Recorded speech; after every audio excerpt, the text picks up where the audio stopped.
De volta aqui na nossa programação da BMC News, a gente recebe agora ele, André Machado, CEO do Projeto As 10%. André, seja muito bem-vindo. Boa quarta para você.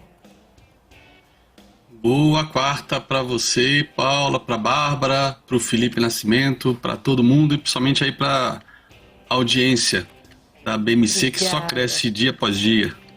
Obrigada, e André. O dia, boa quarta, virou só um cumprimento retórico, né, hoje, né, pelo jeito. Aqui de boa acho que não tem nada, né, André? Afinal, né, tantas preocupações aí, né, para o investidor olhar essa crise financeira no mercado se dividindo também ali em relação à manutenção ou não dos juros nos Estados Unidos, se vai ter essa alta de 0,25%, enfim, né, todo esse caso da quebra do Silicon Valley Bank, das consequências, hoje Credit Suisse, essa notícia também trazendo aí, acho que um pouco mais de aversão ao setor e ao todo, né, ao mercado como um todo. Eu queria entender também a sua visão, né, essas questões, essas volatilidades do mercado aí que a gente está vendo aí bem azedo hoje, por sinal. Bom, eu estava na rua, cheguei há uns 10 minutos, o suficiente para pegar um trecho você falando, eu não sei, eu peguei pela metade o racional, você perguntando, mas será que ninguém sabia, ninguém viu, se antecipou, no caso falando dos bancos, etc, né? Ou seja, é aquilo que eu mesmo venho aqui falando contigo há mais de um ano, com relação ao aumento da taxa de juros, ciclo de mercado, os impactos que isso traria, não só a questão de recessão, todas as apostas contra o Fed de que não iam subir os juros, né? Quando o payroll saiu de 3,5 para 3,7, o pessoal comemorou, deu aquele pivô do Fed, né, como o pessoal chamou. Eu falei, gente, 3,7 é pleno emprego. O que mudou? Nada. E não tem jeito, parece ser uma coisa dura de se falar, só tem um jeito de reduzir a inflação, é com recessão. Pelo menos sempre foi assim. Não tem soft landing, são ciclos monetários, expansão, retração, expansão, retração, expansão, retração, né? E serviços é o que demora mais tempo para ser atingido por alta de juros, né? Então, pleno emprego bombando ainda, né? Mas todo mundo, o mercado global insistindo que não, vai ter soft landing. Eu cheguei a ouvir a bizarrice, né, algumas semanas atrás de no landing. Falei, nossa, queria saber que ácido que a galera toma para eu comprar também para mim, porque eu não consegui enxergar isso, né? Eu comentei uma coisa para os meus alunos há pouco tempo no meu canal, mas é algo até que eu preciso validar com o Cabral, que é o especialista aí de Banco Central e desse meandro aí de títulos públicos, etc. Há um mês e pouco atrás saiu uma notícia de que o Banco Central, um pouco atrás ou até mais do que isso, em dezembro, não sei, eu meio que estou sem noção de tempo no dia a dia. O Banco Central estava com a menor reserva desde início de 2011, né? Menor reserva cambial, né? E aí eu fui pesquisar, obviamente imaginei que o grosso era em dólar, e eu descobri naquele momento que era 86% da reserva em dólar. Aí eu pensei, menor reserva desde 2011, depois de ter passado pela recessão da Dilma, uma série de coisas. Pensei, cara, será que isso é marcação a mercado? Porque o Banco Central, obviamente, ele não compra dólares, né, e deixa parado, né? Ninguém compra dólar. Transferência, é dinheiro digital que é criado do nada, né? Como foi criado agora aí para fazer esse resgate aí dos correntis, do SVB, né? Através do Fed, do Tesouro. E aí eu falei, os títulos do Brasil, né, 86% são em dólar, então deve ser 86% ou perto disso em Tesouro Americano, né? Será que essa queda da reserva é marcação a mercado? Porque se for, né, quando chegar nos bancos, né, os bancos também, todos estão com títulos, né, todos esses quantitative easing, esses twist, todos esses mecanismos que o Banco Central americano vem criando desde 2009, né, utilizando títulos do Tesouro, né? E se for marcar mercado, já era. A questão é que o que aconteceu no SVB, né? Uma coisa é marcar mercado, né? E você não precisar vender. Outra coisa é você marcar mercado, né? Contabilmente está lá, mas se não tem saque nem corrida bancária, tá lá, tá com prejuízo. Quando os juros voltar a cair, valor de face volta a subir, beleza. Mas teve a quebra do Signature Bank. Aí vem o SVB e vende títulos, né, com puta prejuízo justamente por conta de liquidez, para ter liquidez, né? E aí saiu lá o balanço, né? O saldo, enfim, saiu aquele comunicado de que, marcando a mercado os títulos, ele tinha mais passivos do que ativos, né? Mais compromissos de curto prazo, mais para bancar, né? Os depósitos de curto prazo, depósitos à vista, do que os títulos valiam. E aí deu a corrida. Foi uma coisa assim que todo mundo já falou, uma coisa super amadora, né? Tiro no pé total. E logo depois, domingo agora, foi o Silver Plate primeiro, lá atrás, perdão, e agora o Signature Bank, domingo, né? E mesmo assim, outros bancos que não estão no radar, como o First Republic, eu não sei quanto que ele caiu ontem, mas anteontem tinha caído 62%, né? Não, 52%. Não, 62%. Tinha caído 70% e fechou com menos 62%, né? E eu lembro muito claramente, que nessa época foi, o melhor ano da minha vida no mercado financeiro, em 2008. Eu estava na expectativa daquele grande crash que o mercado teve, né? E acordava 4 da manhã para acompanhar os bancos europeus, né? Na Bolsa de Londres, e principalmente as mineradoras australianas na Bolsa de Londres, que operava principalmente Vale, né? E o que acontecia lá replicava aqui igualzinho, né? Igualzinho. Quando a gente fala de mineradoras, ok, os fundamentos são muito parecidos, né? O principal cliente é a China, etc. Mas quando a gente olha os bancos, os fundamentos são completamente diferentes, né? O nosso sistema bancário, por conta aí de décadas de inflação, etc., de planos econômicos, é um dos sistemas bancários mais sofisticados do mundo. Para quem viaja para o exterior, sabe bem disso, né? O caixa eletrônico, o home bank, enfim. Nós é um dos mais sofisticados do mundo e um dos mais conservadores do mundo. Mas para o gringo, ele nunca quis saber disso. Banco é banco, né? Se vamos vender banco, vamos vender banco. Não interessa se Bradesco, Itaú tem muito melhores fundamentos, enfim, são mais conservadores, não tem um descasamento grande aí de depósito à vista com compromisso a longo prazo, dívidas, enfim. Vende tudo, passa a régua, né? A gente é só um tradezinho, aquele dinheiro de motel, né, que todo mundo sabe, né? E o dinheiro é um animal selvagem mais arisco que existe. Não pode ouvir um ruído que sai correndo. Então tudo vem sendo desenhado dia após dia, capítulo após capítulo. Foi aquilo que até eu conversei contigo e já falei isso várias vezes. Eu falo isso desde o ano passado. Falo, cara, na boa, se aparecer alguém falando que isso está acontecendo é um cisne negro, ou é desonesto intelectual ou, na boa, é incompetente, porque isso não é cisne negro. Nunca foi e nunca será. Isso se chama rinoceronte cinza. Ele estava lá a 1 quilômetro de distância, todo mundo olhando, mas o rinoceronte é cego, né? Tipo assim, ele não tá vendo a gente. Não tá vendo a gente. Só que ele é cego, mas não é surdo, né? Começou a ter um ruído.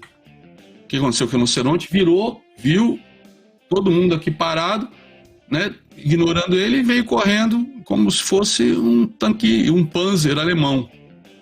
E quando você olha, tá em cima de você. Com a alma do canhão apontada, aquele buraco preto da alma do canhão apontada na tua cara, na tua testa. Vamos falar o quê? Que é cisne negro, isso? Desculpa. Se alguém falar, pode ser, de repente, até meu amigo, um cara pica. Eu tô falando sem saber se alguém já falou ou vai falar, mas na boa. É inaceitável alguém chegar agora e falar que é um cisne negro. Inaceitável. Isso é desconhecimento histórico, desconhecimento de ciclo de mercado, desconhecimento do próprio mercado, desconhecimento de macroeconomia, desconhecimento de como funciona, desconhecimento do gráfico, da cotação, de como está tudo de intermarket análise, juros, a questão, o valor de face versus yields, como isso impacta dólar, como isso impacta commodities, ações, etc. De novo, e o pessoal sempre naquela aposta, né? O mercado falou durante 15 anos, não aposte contra o Fed, com relação à injeção de grana, etc, etc. Pô, esqueceu a própria lição? Então, há quase um ano apostando contra o Fed, né? Eu concordo, até a Janet Yellen falou, como que um país que gera 500 mil empregos, foi o penúltimo payroll, pode se falar de recessão? E aquela tabelinha que já mostrei uns 3 programas aqui, mostrando como é que estava o índice de desemprego nos Estados Unidos em todas as recessões. Todos eles estavam em pleno emprego antes das recessões. E tem lá o tempo que demorou, né, qual foi o mínimo, né, de desemprego e quando começou a recessão. Alguns casos 6 meses, alguns casos 8 meses, alguns casos 1 mês depois, né? Então, a recessão americana vai começar quando? Antigamente, até pouco tempo, diziam que não ia ter. Era o soft landing, né? Depois falaram, não, se tiver vai ser rápido, vai ser ano que vem, né? Em 2024. Já tem gente falando que pode ser esse próximo trimestre. Eu falei, não, próximo trimestre não vai rolar, né? Bom, próximo trimestre está aí, daqui a 15 dias. Em 15 dias, para quem viveu o subprime, né? Quem viveu o .com, 15 dias pode acontecer. Não vai acontecer nada parecido com o Covid, né? Em 1 mês ter aquele crash, depois chegar no fundo. Mas em 15 dias pode acontecer muita coisa. Muita coisa. Vídeo que aconteceu, né, com Lehman Brothers num domingo e com a AIG na terça, né? Que aí sim era grande demais para quebrar. André, que sempre até me recomendou essa leitura, vou ler o livro, viu, André?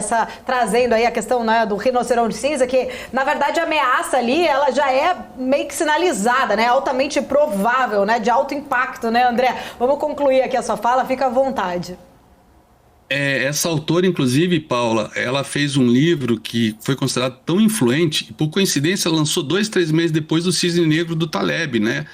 E então foi um livro tão influente que ela passou a ser uma das pessoas mais influentes do mundo na época, e ela desde então ela passa boa parte do ano viajando, dando palestras em vários tipos de eventos globais, como Davos, etc., justamente falando disso, né?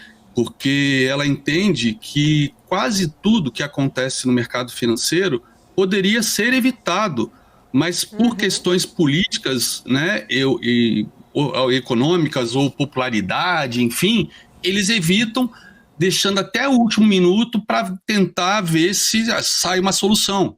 E isso foi, inclusive, explicitado pelo Charles Prince III, que era o CEO do Citigroup na época do crash, e obviamente depois ele foi derrubado pelo conselho, né? Que naquela audiência do Senado, quando chamaram os bancos que foram resgatados, os senadores falaram, mas vocês não sabiam dessa alavancagem no subprime, etc., desse castelo de cartas? E aí ele, né, teve a paixão de dizer, não, nós sabíamos, mas sabe como é que é, né? Temos que dançar enquanto continua tocando a música. Então a gente vem há anos ouvindo, né? Pois é, a música está tocando, até quando? Quando parar de tocar música, o que vai acontecer? E aí surgiram teorias, né, de pessoal de YouTube, etc., que eu não curto essas teorias, tipo o grande reset. Aí agora, essa semana, o grande reset vai ser agora, né? Aí o pessoal de cripto, não, vamos vender tudo, fuja, acabou o mundo. Não, putz, isso acontece, esses ciclos econômicos com esses crashes, correções, acontecem pelo menos há 8 séculos. Pelo menos há 8 séculos, isso está registrado, inclusive num livro fantástico também, chamado 8 séculos de delírios financeiros, ou This Time is Different, desta vez é diferente, de 2 ex-diretores do FMI, né, o Kenneth Rengoff e a Carmen Reinhardt, que escreveram logo um pouquinho antes da crise do euro, então, inclusive, tudo previsto até do que poderia acontecer no euro, que aconteceu. Então, os cenários, tipo assim, temos que ser antifrágeis, e nesse caso não existe cisne negro, né? Eu ouso dizer que até, como a gente também vem falando desde janeiro do ano passado, que se a gente tiver num impasse muito forte, por exemplo, na guerra da Ucrânia, né, o uso de uma arma nuclear tática é mais do que possível, se não provável. Mais um caso que se falarem que foi cisne negro, não vai ser, isto é provável geopoliticamente para levar todo mundo para a mesa de negociação e sair do impasse que já dura mais de um ano. Então, o mercado financeiro tem esse hábito de dançar enquanto toca música, só que a música parou agora, ainda está rolando umas apostas, né? A reunião do FONC é agora, dia 22. Então, até quarta-feira, eu acho que vai ficar em suspense, né, essa questão de aumento de juros. Muita gente falando que o Fed pode mudar a política monetária, não aumentar juros. Ontem voltou a aumentar, voltou a ter a possibilidade de 25 base points, né? Chegou a zerar na segunda-feira, se eu não me engano, né? As apostas tinham ido para 50, enfim, o mercado, como o Saravalli até comentou, o mercado não sabe trabalhar nesse ambiente, né? Eu acho que a última vez que teve juros nesse patamar, etc., acho que o cara mais sênior de banco de investimento devia estar na faculdade ainda fazendo economia, né? Então, ou então estagiário, ou enfim, não era um gestor. Então ninguém sabe trabalhar com isso. E talvez saiu um artigo ontem do Martin Wolf no Financial Times, que está no valor econômico de hoje, mas eu li ele ontem, sensacional, onde ele fala: os bancos foram feitos para quebrar. Sensacional a redação dele, porque ele comenta que os bancos, diferentemente de todas as indústrias, né, existe uma rede de segurança embaixo, né, porque uma quebra bancária, como a gente viu em 2007, leva o mundo inteiro para o buraco, né, como aconteceu em 29, 1907, enfim. Então, por eles terem essa rede de segurança, eles abusam dessa rede de segurança. Os menores bancos sabem que não são risco sistêmico, não podem se dar esse luxo, mas os maiores bancos se dão esse luxo, porque tem a garantia dessa rede de segurança, né? O Fed veio agora com um novo produto que inclusive o Biden falou: não estamos resgatando os bancos, estamos resgatando os correntistas. Sim, mas até quando? Né? E sei lá, que novos produtos, que novas ações o Fed pode vir a tomar se os juros continuarem aumentando e a coisa piorar. Isso não vai dar, no final, é impressão de dinheiro, é transferência, é dinheiro digital, você não está imprimindo literalmente, mas, por exemplo, esse plano atual, que fizeram para o SVB, onde eles estão trocando os títulos pelo valor de face, não por marcação a mercado, é para desfazer a troca, né, daqui a um ano. Cara, ninguém sabe o que vai acontecer daqui a um ano. Como é que vai estar os juros, se já vai estar cortando, se já vai ter começado os cortes, se não vai subir tanto. Ninguém tem a mínima puta ideia do que vai acontecer. Por isso a necessidade de se preparar para todos os cenários. Não cabe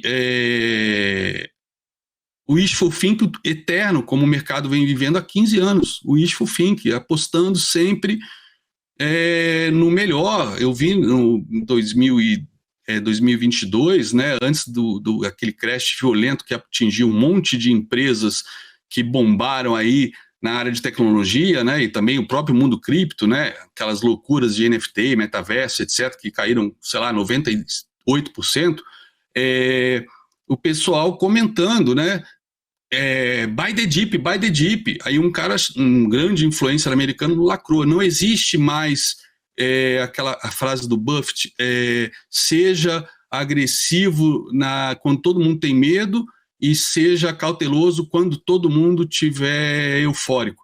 Ele falava: não, o mundo mudou, o mercado mudou, seja agressivo quando todo mundo estiver eufórico e seja agressivo quando todo mundo estiver com medo, porque mercado nunca mais vai ser sempre caiu, comprou. E aí as pessoas ouvem isso, né? Mas como eu até comentei para alguns que estavam achando que vocês tinham me cortado do programa por conta dos meus comentários, que não são pessimistas, são simplesmente céticos, pragmáticos e totalmente imparciais com o que eu estou vendo, porque para operar no mercado financeiro tem que ser assim, né? E pelo contrário, eu não estou deprimido, eu faço muita grana em mercado assim, pelo contrário, eu adoro. Você ganha quando cai e depois compra na bacia das almas e garante a sua aposentadoria. Então não tem motivo para nenhum para ficar em depressão. Eu fico preocupado, né, mas pelo jeito não deveria, que amadores são simplesmente destroçados em cenários assim, né? Aquela frase do mercado financeiro, touros fazem dinheiro, ursos fazem dinheiro e porcos são abatidos, são escalpelados.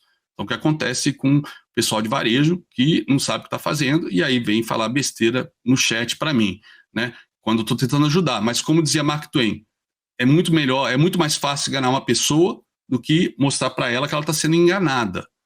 Então, paciência, ele falava isso no século XIX.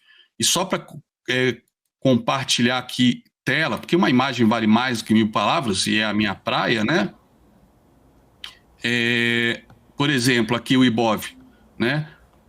Tá aqui, esse alvo aqui, só acompanharem na minha programação diária, ou até mesmo nos programas da BMC, essa projeção aqui do FIBO para baixo, né? Cravou o terceiro alvo anteontem, né? E aí subiu para fechar acima deste fundo. Aí eu falei, olha, tá em tendência de baixa, é claro, mas fechando aqui nesse patamar, né, caprichosamente, pode ser que tenha repique, né, como teve aqui, que não necessariamente vai mudar a tendência, mas ao longo do repique, né, pode ser que mude alguma coisa no Fed, enfim, sei lá, pode acontecer, né, afinal de contas, cravou o terceiro alvo sempre pode ter repique. Por exemplo, aqui, quando ele teve essa baita alta, que ele chegou quase na média de 20, eu falei, galera, isso aqui tem toda a pinta de ser um halt na média de 20. No dia seguinte, ó, abriu, subiu no início, bateu na média de 20 e devolveu, fechando o padrão de venda. Aí caiu direto, e aí cravou o terceiro alvo, voltou. Ontem, né, eu comentei, com esse padrão aqui, a gente pode ter um repique, vamos ver onde vai fechar. Quando fechou abaixo do fundo, eu falei, putz, grila, deve romper o fundo amanhã. Pronto, ó. E aí já projetei e já tá no primeiro alvo. Já foi no primeiro alvo, ó, e já passou a subir. Então ele deve vir fazer um pullback talvez amanhã, né? Aqui no próprio fundo perdido. Esse próprio fundo perdido do terceiro alvo, até na própria cabeça desse outro pivô de baixa. Quando a gente olha o mercado americano, né? Mesma coisa, ó. Cravou o terceiro alvo de FIBO. E voltou no mesmo dia, e ó, ontem forte alta, mas aí, né, resistência tripla, etc, né, aqui esse fundo, média de 200, enfim, hoje volta a cair. Então não estou nem falando de notícia, macroeconomia, etc, mas é claro que quando a gente fala na análise técnica, o preço desconta tudo, o que eu estava falando até agora é o que o preço está descontando, né, mas para quem é grafista raiz, nem precisa saber nada, só meter a boleta quando, né, de venda quando está caindo e comprar quando está subindo, acabou, esquece o resto. Né? Quando a gente olha, por exemplo, DXY, olha só, olha DXY, 1,20 de alta, olha que coisa linda, né?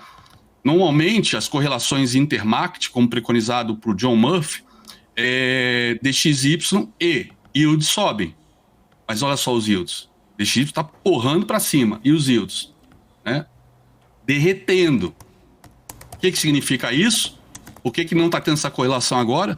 Porque o pessoal está correndo desesperado para o Tesouro Americano, né? E Tesouro Americano ninguém compra em pesos argentinos nem em reais, né? Só se compra em dólar. Então, dólar subindo forte. E aí quando você olha, eu não costumo olhar o gráfico do Tesouro, olho só os yields, que é o que me interessa. O gráfico do Tesouro está aqui, está aqui, está aqui.